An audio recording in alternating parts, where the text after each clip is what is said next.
আমি জনাব জনাব আচ্ছা। জনাব সাইদ আব্দুল্লাহ আপনার কাছে বলতে চাই বা আপনার কাছে জানতে চাই যে আসলে যে জায়গায় আমরা ছিলাম সেই জায়গা থেকে আমি যদি আপনাকে বলি যে সিস্টেমের পরিবর্তন দিয়ে আপনি আসলে শুরু করেছিলেন, রাজনৈতিক দলগুলোর অবস্থান দিয়ে আপনি কথা বলেছিলেন, কিন্তু আমরা যে রাজনৈতিক দলকে এখন আসলে ক্ষমতার কাছাকাছি যাওয়ার জন্য, যেটি ডক্টর জাবিন বললেন যে দুবার প্রধানমন্ত্রী থাকবেন কিনা পরপরের বেশি, দুবার বা লাগাতার একবার দুবার নাকি পরপর দুবার নাকি তিনবার, এইটা নিয়ে যখন তারা কথা বলে তখন তো আমরা স্পষ্ট বুঝতে পারি যে তারা আর কোনোদিন কোনো সংস্কার করবে না।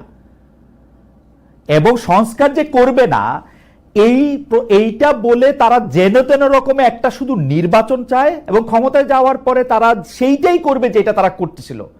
আমি এই ব্যাপারটাকে একটু ব্যাখ্যা করি। 15 বছর পরে নির্বাচনের যাওয়া এবং কি কি বিষয় নিয়ে তারা কাজ করবে সেটা যদি আমি পিছনে ফিরি, তাহলে আমি আওয়ামী লীগের দুঃশাসন দেখতে পাই, কিন্তু বিএনপির কি চেঞ্জ আমরা দেখি যে বিএনপি এখন দাবি করতেছে যে তারা সবচেয়ে সংখ্যাগরিষ্ঠ লোক, তাদেরই মানুষ ভোট দিবে, তাদেরকেই প্রধানমন্ত্রী বানাবে। কেন?